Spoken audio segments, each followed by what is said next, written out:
Well, welcome. Happy Wednesday, everyone. Thank you so much for taking time out of your day today and choosing to spend an hour with us. This is our third installment of NetApp Support's Knowledge and Know-How webinar event. I am excited to be joined today with one of our subject matter experts who will share with you his experiences in supporting NetApp's OnCommand Insight product. As many of you already know, OnCommand Insight is a powerful IT infrastructure monitoring software that helps businesses just like yours make informed decisions by monitoring and troubleshooting your entire infrastructure. So we want to make certain each of you are provided the tools to best support the software. We want you to maximize its capabilities and take full advantage of its features. My name is Matthew Matusik. I have been a technical support leader within the NetApp Services and Support Center going on 6 years now. And I'm joined today with Hasnain Hamdani, who is one of many outstanding technical experts we have within our support center. Before we get things kicked off though, and hand things over to Hasnain, I do want to go through some housekeeping information for this webinar. We decided to put these webinars together because we recognize that for NetApp to be successful, you need to be successful. So we need to ensure you are armed with greater knowledge, tools, and troubleshooting methods that can empower you to resolve issues that may arise within NetApp products. It is our goal to build an effective partnership with you so that when you do need to contact NetApp support, it feels like you are contacting an extension of your own team. Now for the webinar, it is partially an interactive presentation, meaning the phone lines will remain muted. We just ask that you submit questions or any feedback comments you may have by using the chat and submitting to all panelists. Due to privacy concerns, the chat interactions will be confidential and only shared with the panelists. We will pause throughout a number of times throughout the presentation to address some of your questions and comments. So please be patient. If your question hasn't been addressed yet, we will get to it. Also, the recording of this webinar and a copy of the presentation will be sent out to each of you shortly after the end of today's webinar. So with that, I'm going to pass things on to Hasnain Hamdani, who, by the way, is known within the Support Center as the Great and Powerful Has. Hasnain? Thank you, Matt. Thank you very much for the introduction. I'm excited to be here. My name is Hasnain Hamdani, and I'm an escalation engineer in OnCommand space in NetApp. Time is an essence over here. I have lots of material to share with you guys. So one quick request. If you have any questions, please direct those questions to Zoom chat window. And I promise I will get to you at the end of each of my agenda items. So let's get started. What are my agenda items are? So I'm here to present you OnCommand Insight per NetApp support perspective. And my items are pre-installation best practice and requirements, OnCommand Insight architecture, enhancements, and troubleshooting. So let's get that started. Pre-installation best practice and requirements. So what are those? OnCommand's Insight application is offered in Windows and Linux. 64-bit operating system. In Windows, we support 2008, 12, 16, and 2019. And Linux, we have Red Hat Enterprise Linux and CentOS.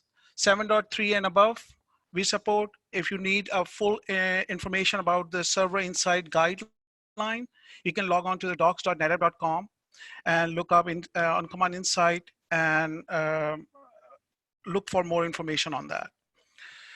So we install application in a VM. We support that. We are good with that.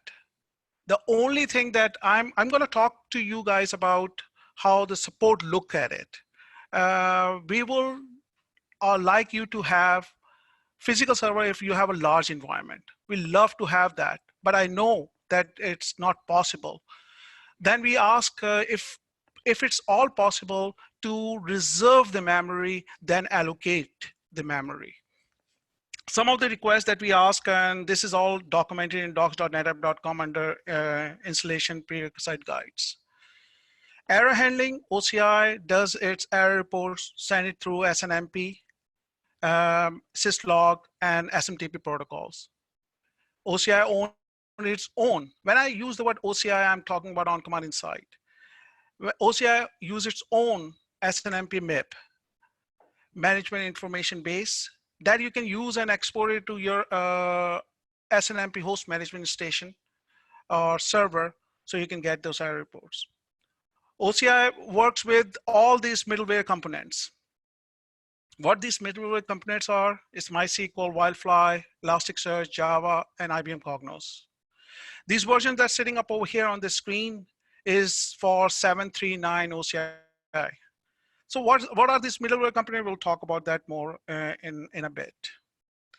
So ASAP Internet Access Requirements, we want you to send that so that we are proactively looking at your OCI server.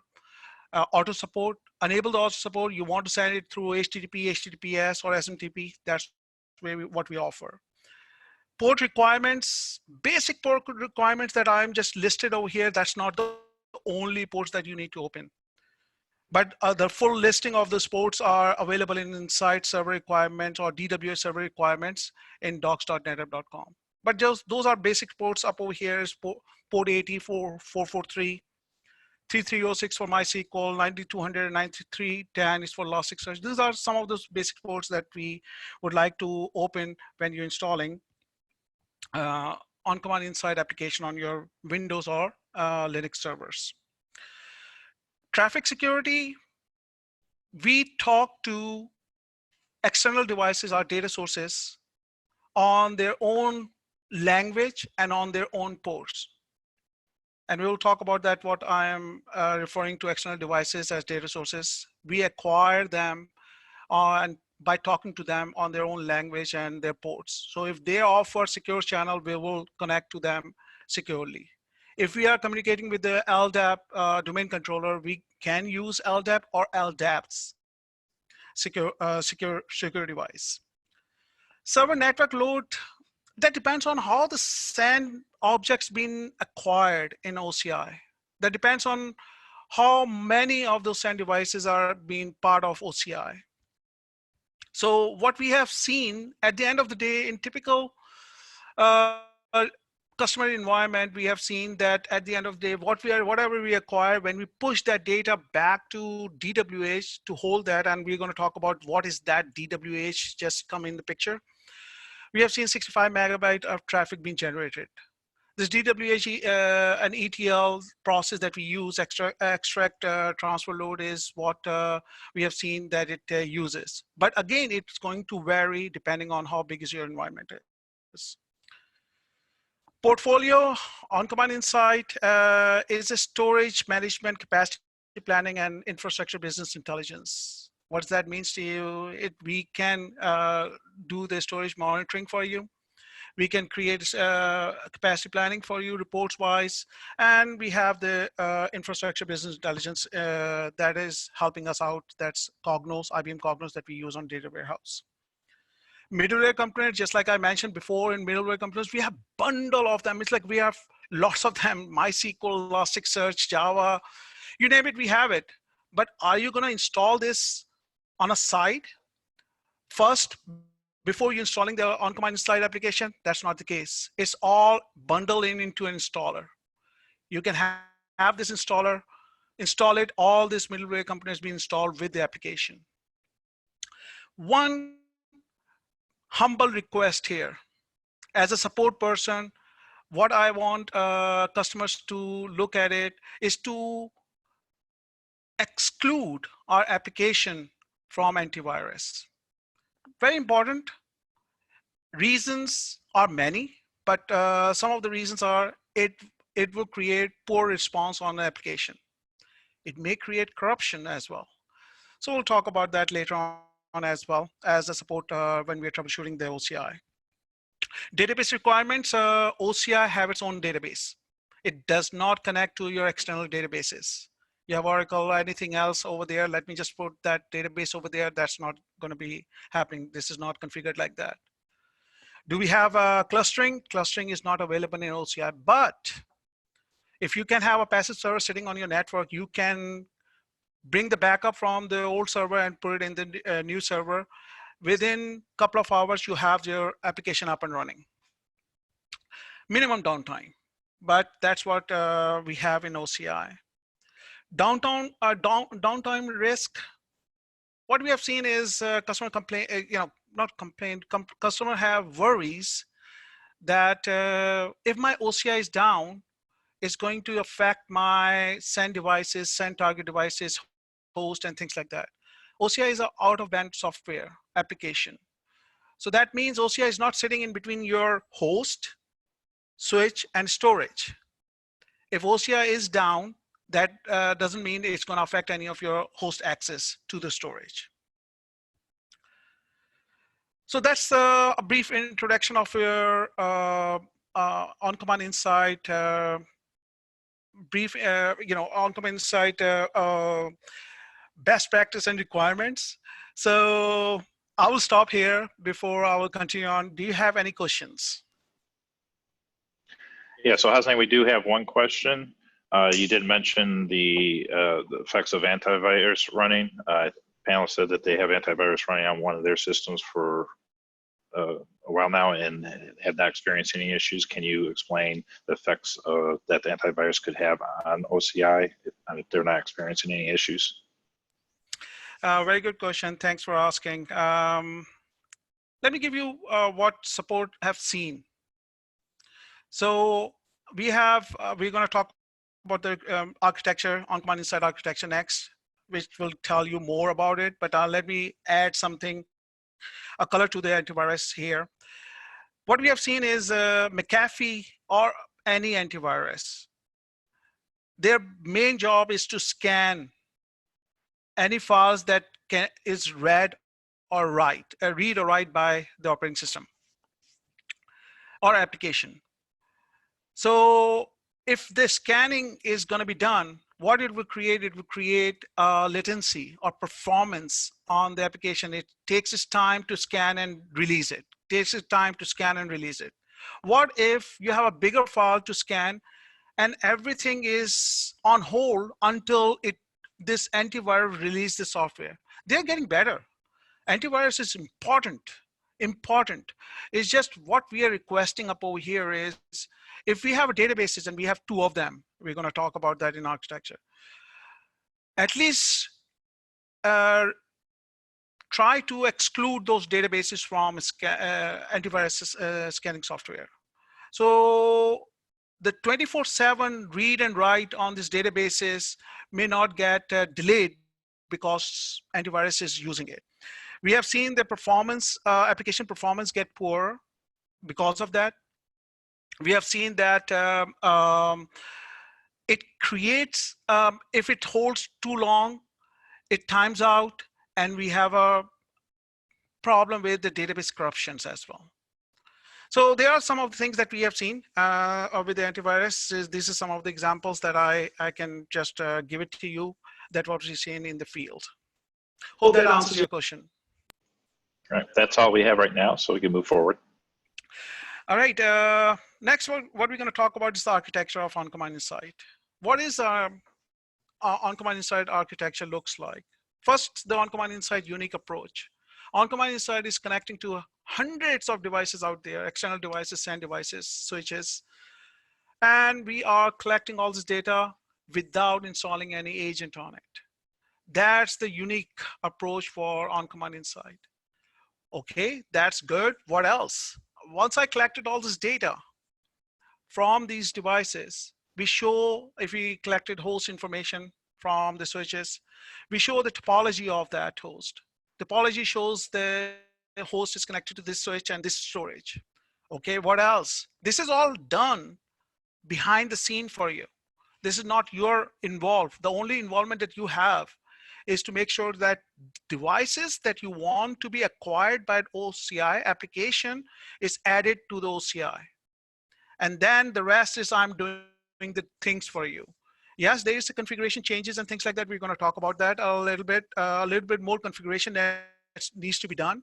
But after that, it's just, you will see the topology view is going to go on. The, the good part of all this unique approach of OCI is end-to-end service path.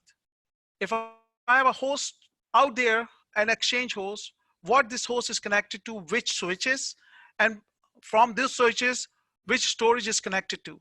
All this is in your hands after the end-to-end path was created. So let's talk about the under the hood. You install OnCommand Inside on a Windows server, say for example.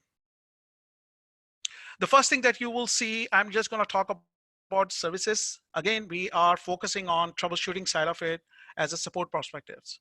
So I have to look up under the hood, what's going on in OnCommand Inside application server. So what is going on here is you have application install. The first thing that I'm going to point to you is SandScreen Server Service. What is the SandScreen Server Service is doing? What is this main job? It's the spinal cord of your human body. This is hold the fort. This is the service that if it's down, everything is down. It does many tasks. It communicates to the rest of the services on the application server. It does the web UI and all that. Okay, that's the SandScreen server for you. So there is one service that we just talk about.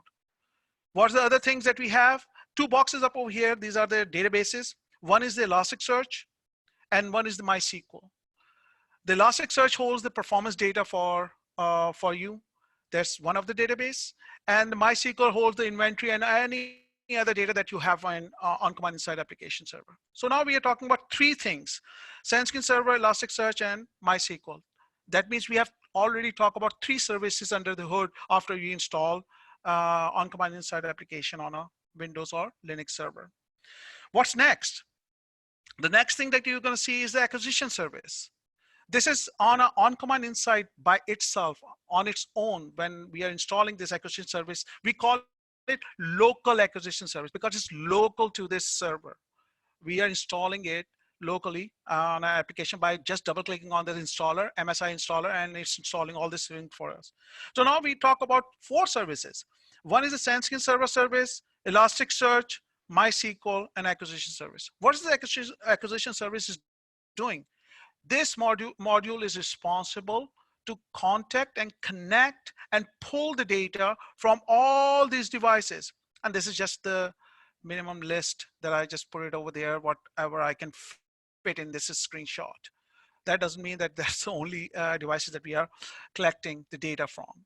So what the local acquisition services are doing is just creating a data source. DS is for data source for each devices, external devices, and pulling this data back in there. Once it pulls the data back in there, it creates a JSON file, send it to the SandScreen server. That's where SandScreen server, one of the responsibilities for SandScreen server is to look up this JSON file, parse this JSON file here, put the performance data here, inventory data here. Okay, that's it. What else under the hood? Okay, you collected all this data from this external devices. What it will do, now I have to see this data. Where is this data is? I'm going to log on to the application server. I'm just going to see this data. So we offer mobile device ways. You can see it on mobile device. We offer HTML5 web GUI. Plus we also offer a Java GUI client, a thick client that's installed with the application. All this is bundled in one installer. Everything is, you double click on it, it's doing everything behind the scene. I'm just opening up the hood and looking at inside what's going on. Okay, is that it?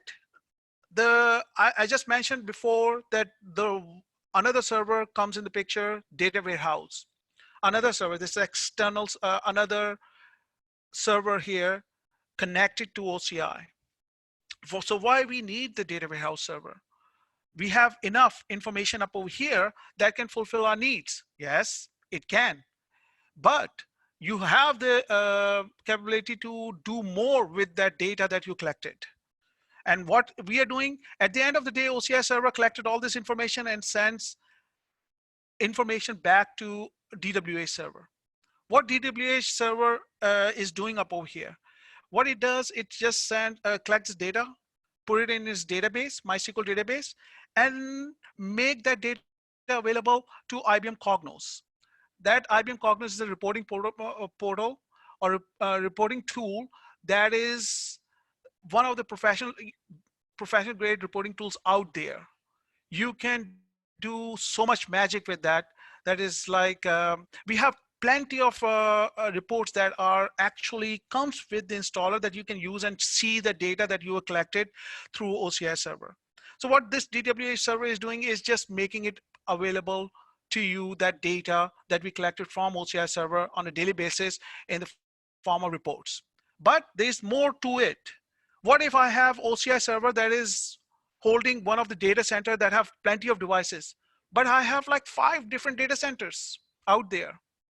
So if I created 5 different OCI server in 5 different data centers all across the world, that 5 different data centers information can be going back to one DWH server. And then you can have a holistic view of your whole environment in the form of data warehouse, and you can create those reports from. All right, so this slide is very busy, but I want to mention up over here this slide what OCI is doing as far as the acquisition goes. So I am in the middle. I'm an OCI server in the middle. I'm connected to all these external devices. The reason of putting that devices, and again, this is not the only devices that we collect. I'm just trying to tell you that OCI connect to external devices on their own language and on their own ports. So what I'm trying to mention up over here is this is my OCI server and I'm connected to a solution enabler server, EMC solution enabler server, or Dell solution enabler server. Which port I'm going to connect? I'm going to connect to 2707. That's for my inventory. What about the performance? AMC uses SMIS. So we're going to connect to 5988, 5989. These are the ports, secure, unsecure ports for SMIS. All these things are connected to my, all these things needs to be open between the communication of OCI and this data source. And I have all these. I have next one is a HP3 power. Works on a port 22. That's our SSH. IBM XIV works on 7778 port. You never heard of that port, but we work on their language, on their ports. We don't create our own. HDS is working on 2000 port. Dell Compalent is working on 3033 port. So what I'm trying to tell you that OCI for network people, it's going to be a problem that I have to open up all these ports to connect to this OCI server, right? That looks like a problem to me. Okay, let's move on. That's where we offer another thing for you. We offer a remote acquisition unit. We talk about the local acquisition unit. That's when we install the installer on our OCI server under the hood. There's an acquisition service that is running local acquisition service for us, and it's pulling this information. But what about the ports? You scared me about the ports that needs to be open between the OCI server and all the external devices. Yes, that needs to be open so that I can communicate on those ports between the two devices. But we have a solution for you.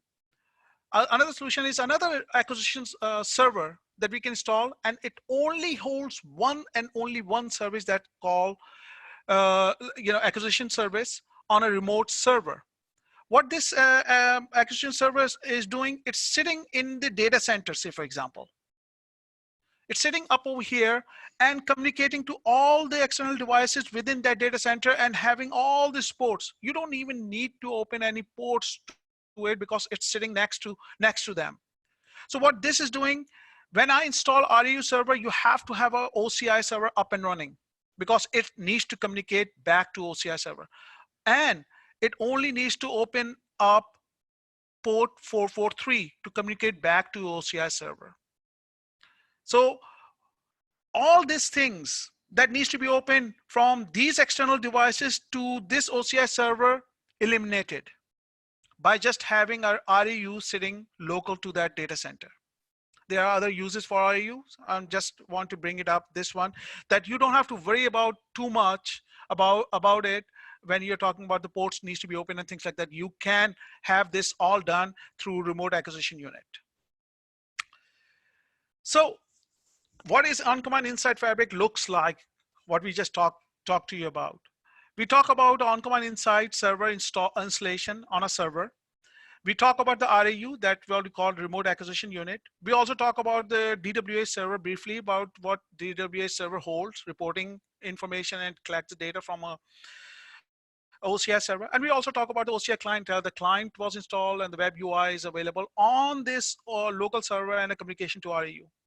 There's two more servers that we offer with OCI. One is the ADE server, anomaly detection engine. And one is the EMU, Ethernet monitoring unit. Why we use this server? What's the use of this? What I want you to take away from this screenshot is just look at the ports needed. That's it. 443 is already open. And look up this arrows. If the arrow is bidirectional, we need a bidirectional port needs to be open between AD and. If arrow is one direction, that's the only direction for 443 needs to be open. Everything else, we're going to talk about EMU and AD later on. So any questions regarding the architecture of OCI? Yeah, so we do have one question. With RAU, it states that the port required as 443. Can this port be changed to a secure port, for example, like 8443? Good question. Yes, it can be done, but it have to be done during the installation of OCI. You cannot just go and poke around those heuristic keys and start changing the ports, because there are different places where this port goes. So if you are already planned ahead, it's much easier to change the ports, because you are actually installing with the ports of your choices. And if you put it on instead of 443 to 8443, yes, you can change the ports. Any other questions? Okay, yeah, we have another one here. How does OCI handle a NATed environment? So the NAT environment that's a very good question. We do not have a very, we do support that. The only thing I would like you to take away from it, when we install a data source, the data source IP that we are adding to the data source is the IP that we are expecting it coming back with. If the NATed environment and the information coming back to the OCI server in a complete different IP address, we may not gonna work. It may not gonna work. For those NATed environment, RAU is going to help you. Just put it over there and collect the data and just open up the 443. But in other words, OCI does not handle NATed environment data sources. So we have solution for it, but we don't have any, basic netting can be done directly to the external device. Okay, that's all the questions we have right now, but just as a reminder to everyone, if you have questions, please submit your questions in chat to all panelists, and we will work your questions into the presentation. Thanks. Go ahead. All right, folks. The next thing that I'm going to talk to you about the enhancements of OCI. So, what are the enhancements we have done, and some of those things? I have lots of slides to cover and lots of material for support side of it. This is like ongoing changes that's going on. There's more to it than just few of my slides. So don't just only hang up on those slides. There are way too many things. The whole world is open for you as far as the OCI goes. So let's talk about some of the things that we heard field tell us to do, and we ask our developers to create that for us. So one of them is the performance data retention on OCI server. Before that, in 7.3.2 world, we only hold 7 days of performance on OCI server. Performance data for storages, collection are all the objects that we collect the performance. Later on, we heard you, we created another database. We call it Elasticsearch, just like you saw that in OCI architecture view. And we make from 7 days to 90 days. Now we can hold that 90 days of performance data on OCI server. And you can use that, and we're going to talk about that in later on. Some continuous simplicity is the key for NetApp. So that means we are continuously improving some of those objects and the things that we do in OCI. One of those things are auto host resolution. Everyone is familiar with that auto host resolution if you have used the OCI, but I'm going to give you a little bit brief on it. What is OCI? You collected all this data from external devices, just like I mentioned, from local acquisition unit or remote acquisition. You pull this data back into your application server. Now what? We are fiber channel equipment. We have collected all those fiber channels. That means we are collected all those MAC addresses, port WWN, node WWNs, and things like that. And now, when we are looking at the web UI, we are seeing all those MAC addresses. I don't understand any of those MAC addresses. Tell me the human readable friendly name of that host. That's where the auto host resolution comes in the picture. We are making it simplified way to make sure that once you collected this MAC addresses, we are asking our switches or storages to give us some of this data that is already available on the switches and storage, like storage alias, switch alias, zone alias, SRM IP or SRM alias. All this data is already part of these data sources that we are putting it next to the auto host resolution and making you do your change or make your regex to be created so that you can identify this MAC address to a host name using those extra things that we collected from this storage and switches, like zone aliases and things like that. So make it easier to define those MAC addresses, make the resolution works for you, and just so just to give you an example of zone alias, so the zone that we created, right? You create a zone for host and storage, right? Host initiator, storage target. You put it down the host name and storage to create a zone. We bring that zone, the full name that have a host and storage information in there, and auto host resolution is doing what? It's parsing that information and putting it for that MAC address, that this MAC address belongs to Exchange server and this is the Exchange server name is. And once we have done that, that means the host view is populated with all the hosts. When you click on the host, you will you see the topology, you see the end-to-end path from host to switch and switch to storage. That's what the new device resolution does. Another thing that we have seen, and the data sources are plenty of them. We have, say, for example, 20 NetApp data sources in here. And I want to change a simple one, a small thing from protocol HTTP, just a hypothetical example, HTTP to HTTPS for all of them. So you can bulk select all those data sources, 20 of them, and make the changes at once. Another example for data source notification failure. Data sources are so important. So important. This will hold the up-to-date, real-time, nearly real-time data for you. That's why we have the data source failure notification added in 7.3.9. That's the latest version of OCI. Make sure you use it and start working on it, because I'm going to talk about data sources, how important it is for us later on as well. I don't want to even discuss this increase device coverage, because we are continuously adding those devices. We have lots of them.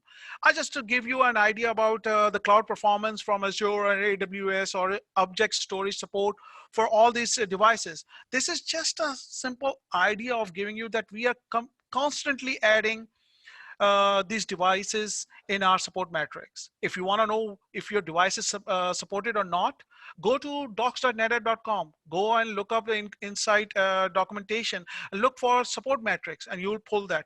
Oh, my device is not there in your support metrics. Maybe that support metric is not up to date at that particular time when we release that. So contact your customer success representative, NetApp's customer success representative, or your NetApp account team, or call us to see if we can find out if your device is supported.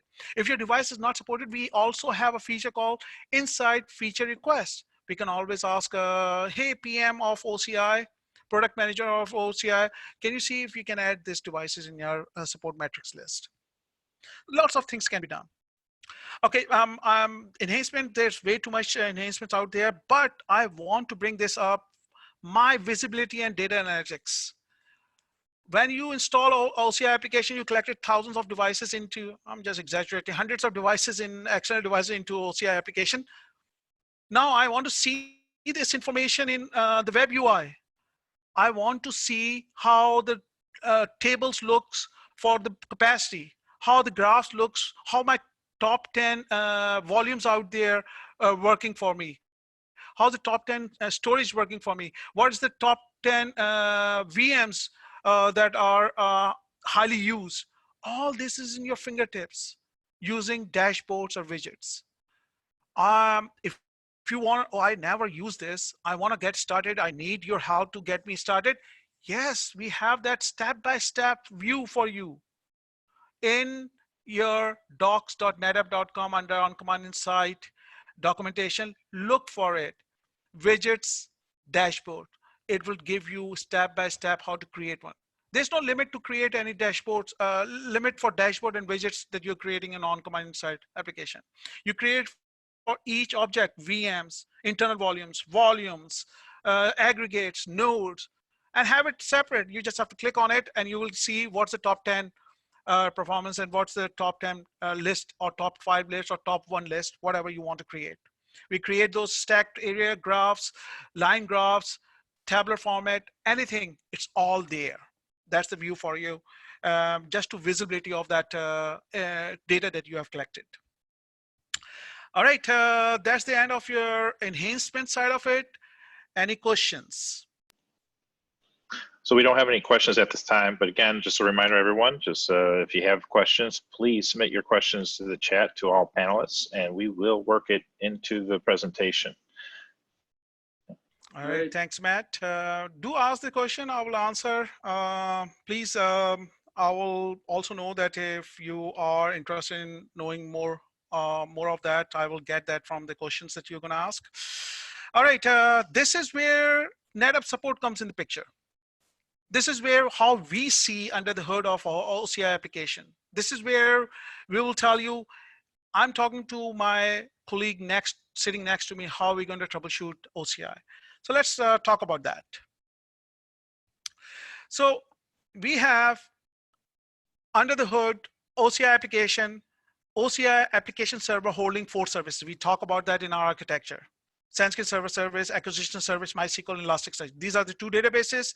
Acquisition service doing what is do best, pulling this information from the external devices, and the Sanskrit server is I am maintaining all 3 of them, and the web UI.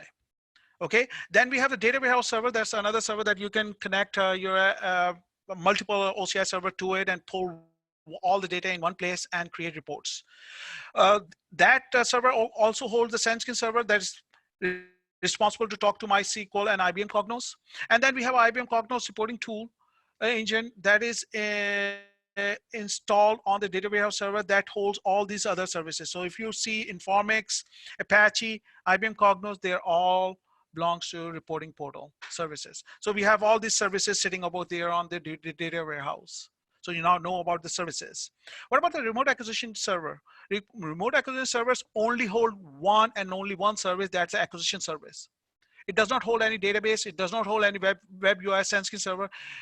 When you're installing remote acquisition server, make sure your OCI server is up and running because it's going to communicate and register itself to OCI server. And there's nothing, its only job is to collect the data and move the data back to OCI server on 443. So when we're looking at the Windows logs locations, where are those, what are the logs do, and things like that. So let's talk about that, OCI server logs. The location of the OCI server on a Windows server is this. If you are running into a problem, you cannot see the web UI, and you don't know where to look for the logs. This is the logs location. Zip up this log directory and send it to us and tell us what's going on with the web UI. I mean, you don't see web UI, nothing is coming up. If you're installing and you're running into installer, this is the log location on the Sanskrit server where you're installing the, on Windows server, where you're installing, get us this logs. If you're running into an acquisition issue, you have one of the data sources failing, you want to to collect the logs for everything or just one, this is the log location for the ACQ, acquisition service.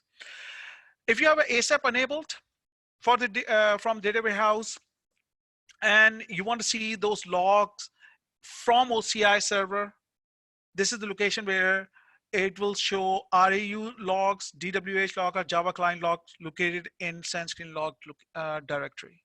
You don't have to connect to the server. You can pull that, but it's a day late because the ASAP is going to run daily.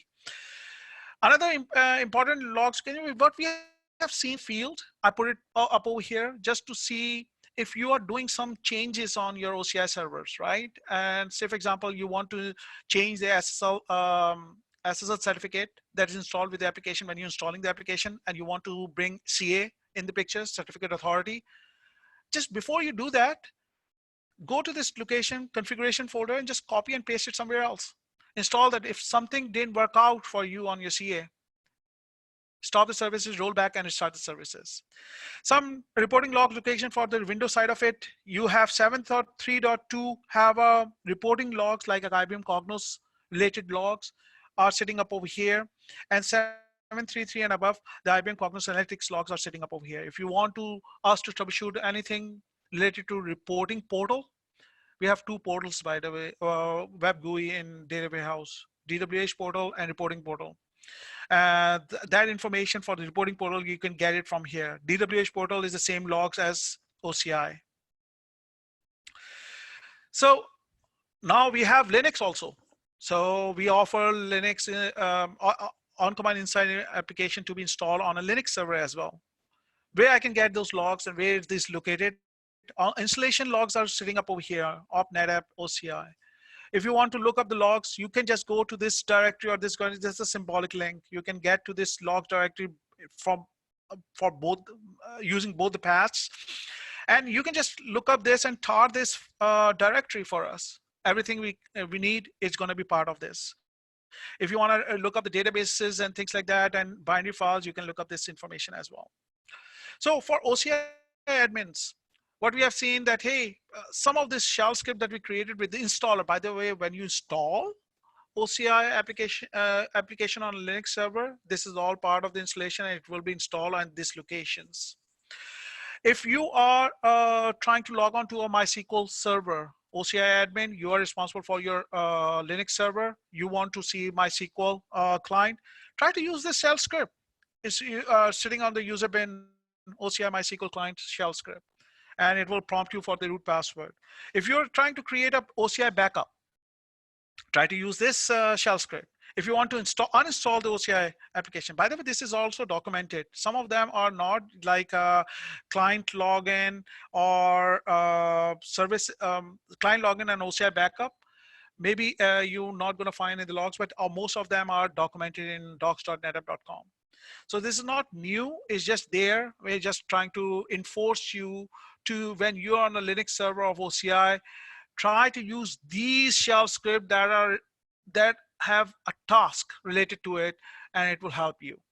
So if you want to check the status of all the services, go ahead and look up, run this shell script for status of all. By the way, quiz for you, I will answer. Four services installed with the OCI application, right? We talk about those four services: SendScreen server service, acquisition service, Elasticsearch service, MySQL service. These are the four services installed when you install your OCI. When the installation is done, these four services are available for you. But I want to check this in status of all the services in one command. This is the command for you: stop, restart, and things like that. Some other information for the Linux logs location. Help us with this information. It will make it easier for us to move forward with the case very quickly. So full OCI logs collection, you can just run a tar command to zip it and compress it using OCI, name it, put it in a temp folder, all the information under OCI. That's what the directory for the logs. If you want, you know, is your web UI is down and you know what the logs to look for because you're a veteran and you have worked with us, just give us those logs give us the wildfly logs that related to just the Java services that is not running. So give us those logs for, just go inside the OCI just bundle up this wildfly log, any directory inside that log, and send it to us. Some other information that we would like you to, but now that you are just like us, taking care of your OCI application on a Linux box, and your web UI is not coming up, look up this location. What this location do is all Java processes. It holds, this deployment folder holds the Java files. And in Wildfly, JBoss, Wildfly, all these files have to be in a deployed state. Once you start the Java process, it will install all this Java files for you and make it .deployed. If you don't see in this directory .deployed file, you'd see something other than .deployed, like .failed, .undeployed, .is deploying, .do deploying, any of the other stage, then your web UI is not going to come up. Something that you can always give us that information while you are troubleshooting with us. Some installation issues that we have seen in the field, that sometimes the SE Linux is unable in permissive mode even, and we have problem installing. So you can disable it while you install and then enable it again. Or sometimes customers uses the template for template for CentOS, Red Hat Linux, Red Hat Enterprise Linux. Those are templates that already have the MariaDB installed. We don't want any other database to be part of the OCI application, so we want you to check and remove any of the other databases from that OCI server in Linux.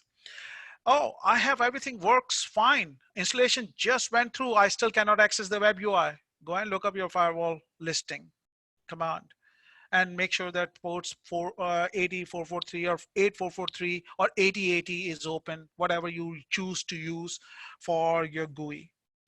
More information about this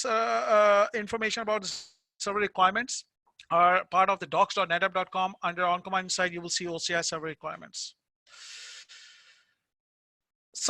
Something that we always recommend customers to make sure they do, and I'm putting this up over here. When you're trying to upgrade, inline upgrade for OCI application, or when you're trying to upgrade, meaning I want to have a new server and I want to have a latest version of OCI server sitting up over there, what are the things that I need to capture before I will go in that route?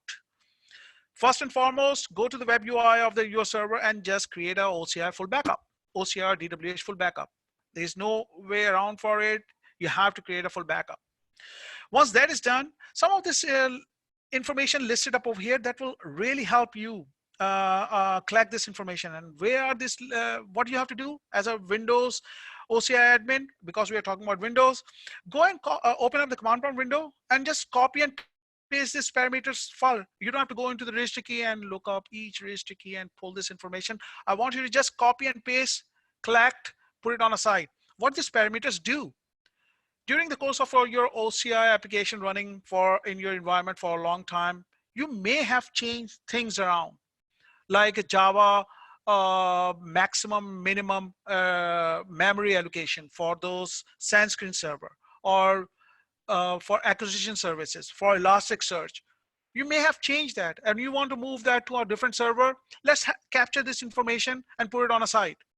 In case you are running into a performance issue, that at least you can go back and check what was configured before and what is configured now. Inline upgrades does not require any of these information, but it's good to have, right? If in case you have to uninstall, reinstall everything, try to capture this information. Then you have licenses. If you're moving to a different server, you want the licenses. Where you're going to ask for licenses. Nobody knows where the license was installed the very first time. You just take over the OCI server. You have the key here. Pull this license, put it on the side. What are the ports that was used? This OCI admin that was before me created this OCI server, but I don't know what ports he used, default or non-default. This is the location for the OCI server ports. DWH only portals. These are some of the information for DWH portal information or reporting portal on a DWH server. Just run this registry key and pull this information. You have done changes on MySQL configuration because NetApp support asked you to do, but that was the old server. I'm now upgrading to a 739 and a new server because I have a new hardware, new operating system, and everything. I want to move this to over there. Let's capture this information as well. You don't have to change and put that changes on the myCNF file on the new server. At this point, just have it available in case we need to look up if there is some kind of inode DB buffer change on your old server, or if there's a temp file location size get changed on the configuration file or something like that. Just capture it, so it will help. Some other information that's important location for you is the certs and config files. So say for example, if I am looking for the certificates for SSL certificate for OCI application in Linux or in Windows, this is the location for it. Capture that information. On a DWH server, it's on Windows. This is the configuration certificate for reporting portal. Remember two portals I mentioned in data warehouse? One is the DWH, one is the reporting portal, two web UIs. So they have two different certificate locations. Capture that information. This is the last part of the DWH deployment part. This is deployment. What is this deployment do? We in DWH, when you install, automatically enable our reporting portal backups. So say for example, content store is the database for reporting and for IBM Cognos. We do a backup on a daily basis. Where those backup goes, if you want to move that or uninstall this application and reinstall, capture this deployment folder. We always ask you to create a backup, full backup before. That will hold all this information for you. But we want you to capture this folders as well. Just be cautious.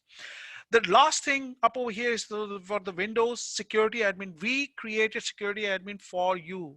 Make your database, make your server secure, encrypted, just for you only. This is not part of the backup. This security admin, all this information is not part of the backup. Why? Because we don't want, if somebody else have this database, they cannot restore it or they cannot use this web UI because they don't have the security keys. This security keys belongs to you, admins. You are responsible for it. I'm giving you an idea that if you are moving this information to a different server, it's not an inline upgrade, and you want to upgrade to 733 to 739, capture this. You will need it for your new server. So what is Linux? We talk about Windows. Again, full backup needs to be done, have to be done. There's no way around for it. Full backup successful. Acquisition properties information, you can find it over here.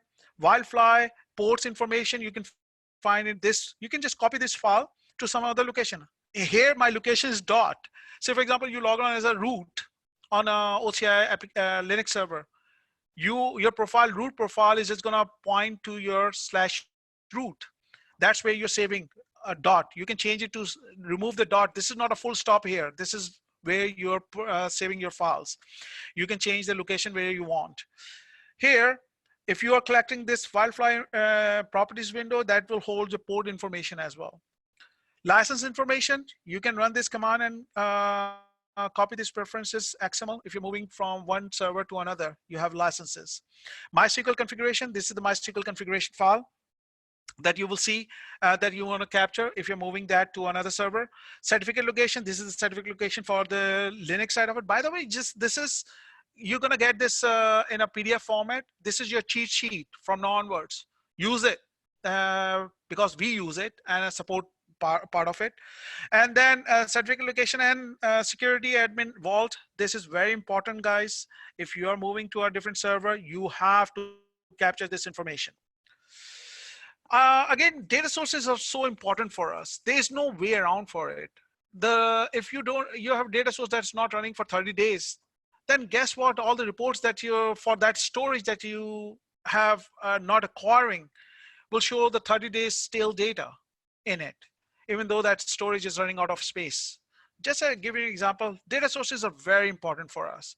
The more accurate the data sources are, the up and running data sources are, the more accurate data that you're going to show on your web UIs or reports.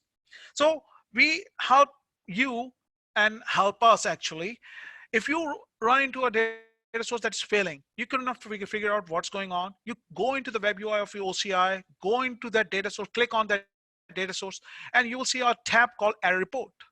Just click on that error report, and it will ask you for this couple of information. Create a error report up over here, and what it will do, it will just collect all the relevant information about that data source and send it to us. That's all the information support needs to troubleshoot the issue with you.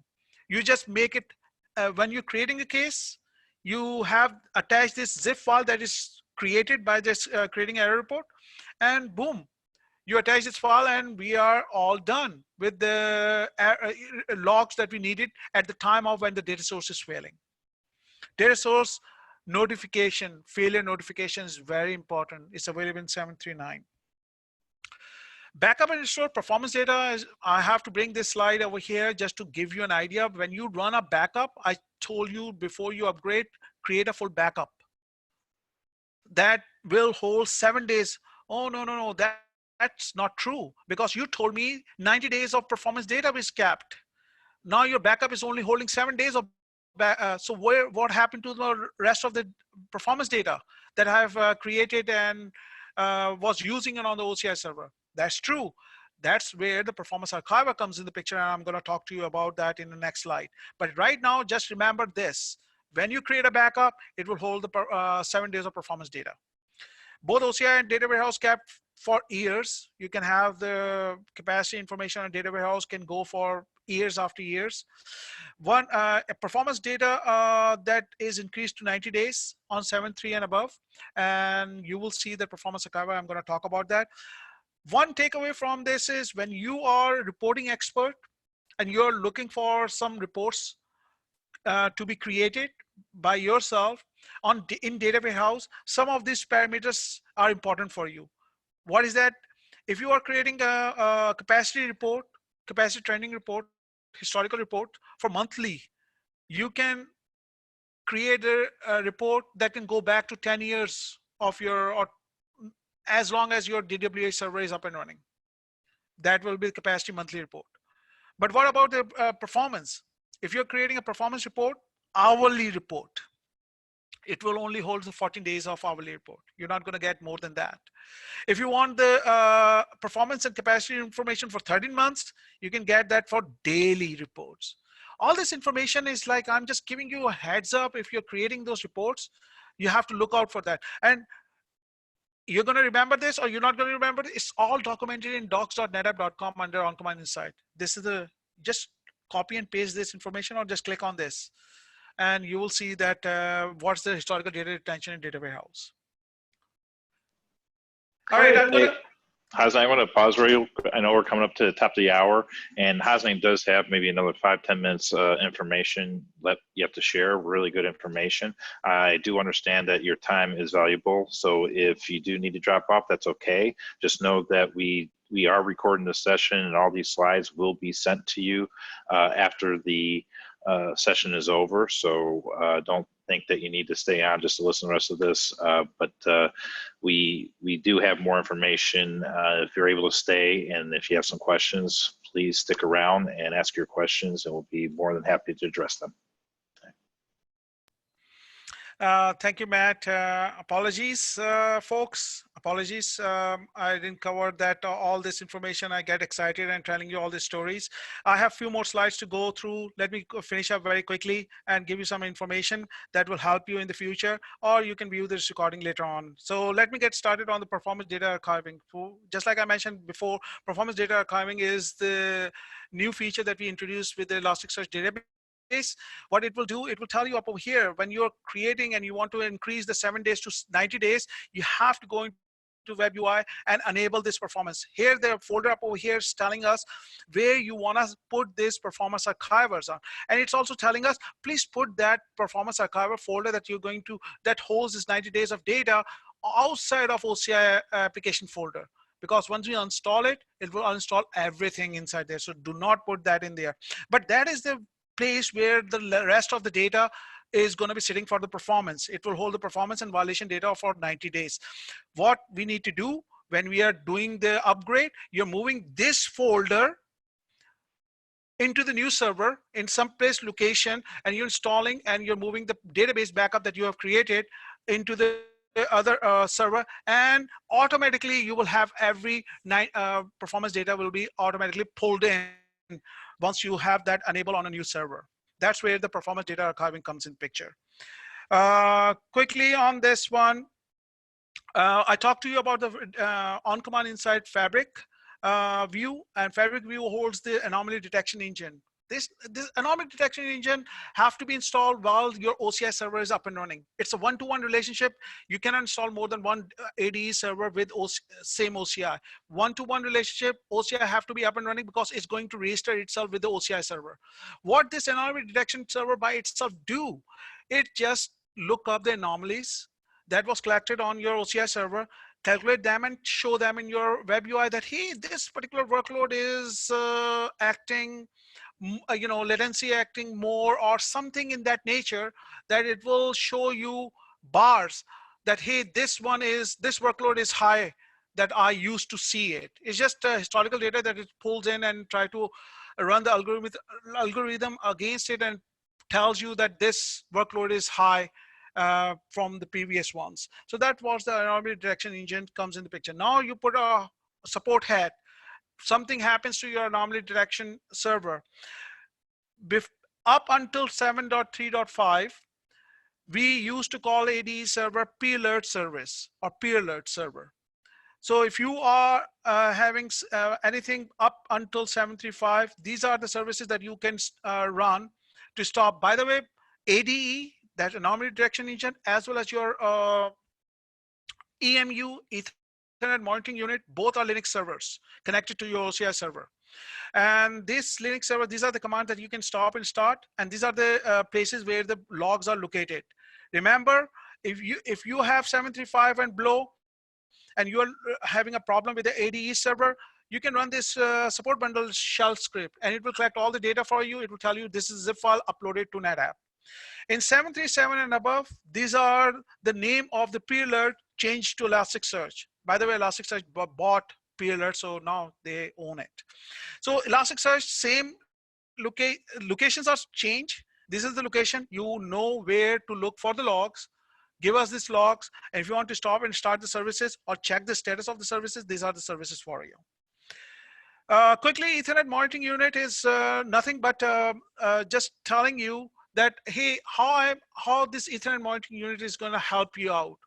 We have a switch where the storage is connected. I want to check the NFS v3 protocols going to that switch is your NFS v3 shop.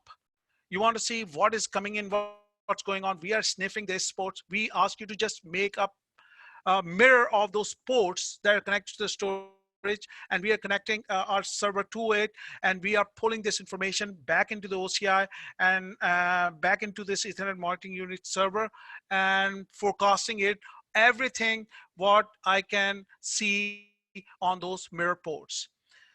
The only difference between this EMU and the ADE server, this EMU is a physical server because we have to sniff up those Ethernet ports on the switches.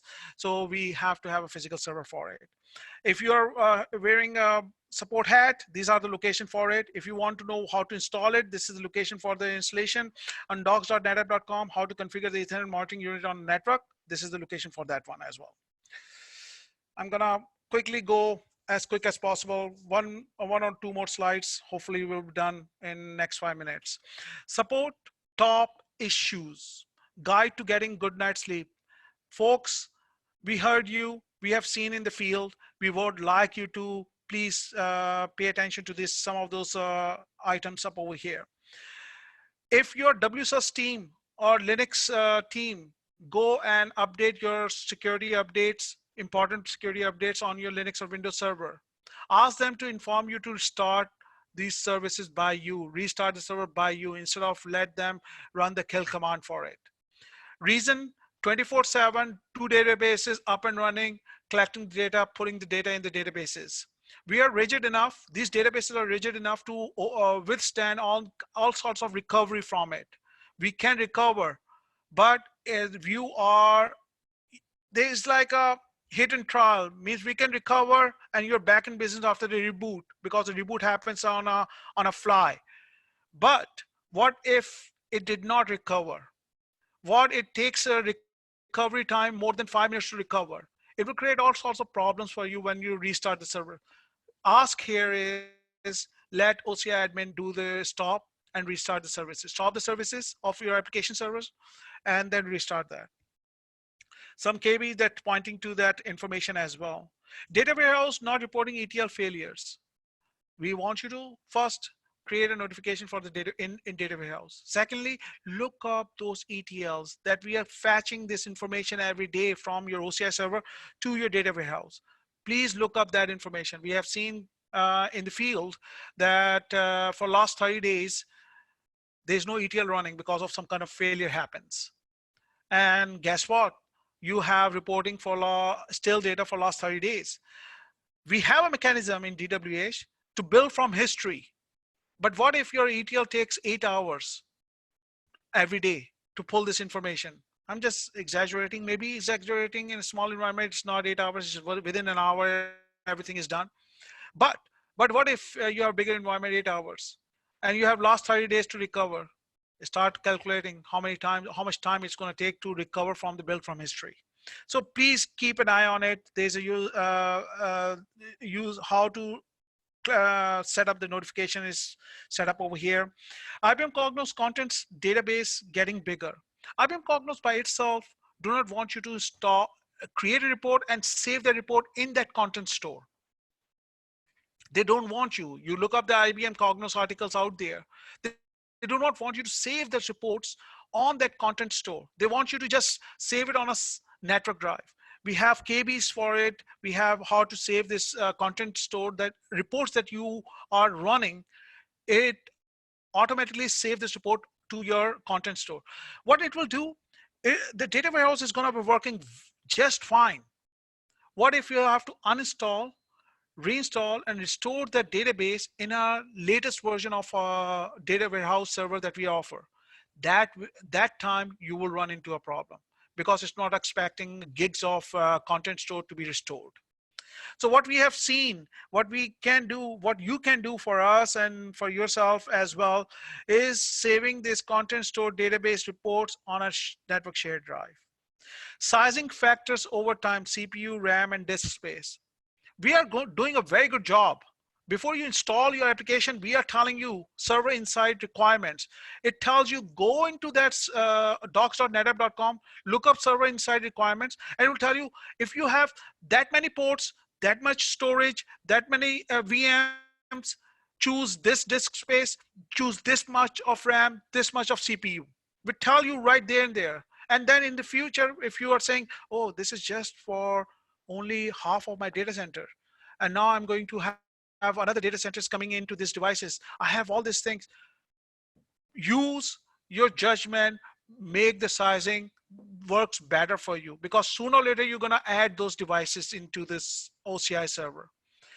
But in case you just go with the minimums and you start adding more and more data sources, please look up the sizing. There's a KB that will help you out with your sizing on your VMs.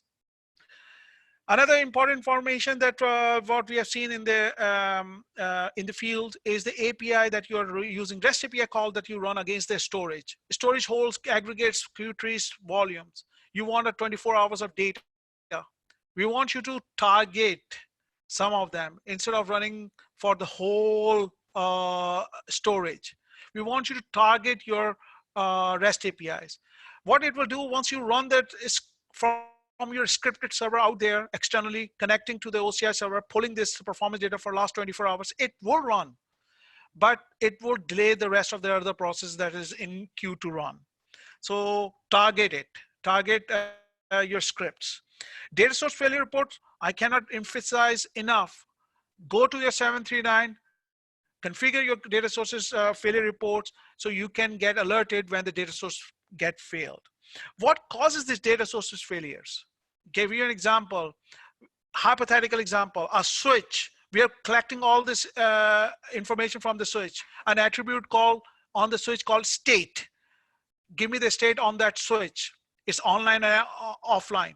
Later on, hypothetical example, broke it, decided not to put that attribute in the new firmware. Guess what? Data source is going to fail because we are going to look for that attribute in that switch to be available for us, and that new firmware is going to take away that state. We're going to fail. We're going to fail the data source, but we're going to create a patch for you. Now the next time you're going to run that, after you apply the patch, it's not going to look for that attribute. Just a hypothetical example. What I'm trying to tell you up over here is look up for the latest patches out there before you become a victim of that data source failure. Up to date your patches on your OnCommand Insight application server, either on Windows or on Linux. The more you're up to date, the more you are safe for failing any of the data sources. All right, that will be my last final slide, and I will give it back to you. If you have any questions, please ask. Yeah, so we don't have any questions at this time, but I'd like to remind you that if you do have any questions, feel free to post them in here at this time, and we'll try to respond to you. Also, if there's any other OCI features and features or demos that you'd like to see in future episodes, please give us that information, and we'll be able to provide that for you. Hassan, I know there's a little bit more information of the resources that they may have for them. If you'd like to share. If you are new to OCI and you want to see, you get your hands dirty, go to netapp.com/OCI and ask for proof of concept. It will give you the installer, you install it, everything is on the local premises. You can play around with that. You can acquire your devices and have at it. Now you make it more easier for you. We make it more easier for you. Now you can have Cloud Insight server that I'm talking about, the application server. You don't have to install it. You don't have to install it. Use Cloud Insight. Everything is there up and running. You just have to go, if you want to see it, just go have a free trial version available for you. What you have to do is install the remote acquisition unit. Remember that remote acquisition unit, one service running connected to your devices locally, and putting that data back into the application server. That's what this will do for you. You create your widgets, you collect the data, you create your widgets, dashboard. Get in love with this OCI server. You will see how much it will help you. And I recommend it wholeheartedly. All right. And now you know why we call him the great and powerful Oz. Thank you so much, Hasnain. As we wait to see if there's any other questions, just a reminder that the recording of this webinar and a copy of the presentation will be sent out to each of you. With it, you will also be receiving a survey. If you can, please take a little extra time to provide us feedback on this session. It would be greatly appreciated. We would love to hear what you liked about it, as well as how we can further improve to provide the type of content you want to hear more about. You can also contact us at any time at ng-supportwebinars@netapp.com. So please bring us any input or anything that you'd like to see, and send us an email and we'll respond back to you. You can also mark your calendars for April 22nd. We plan to have our 4th episode of Knowledge Know-How. That topic's to be determined. So you could have a big input by sending us what you'd like to see of the NetApp product, and maybe we'll have it available for April's Knowledge Know-How session. We will also have many other sessions of regional support conferences throughout 2020, so look for those and emails on that information.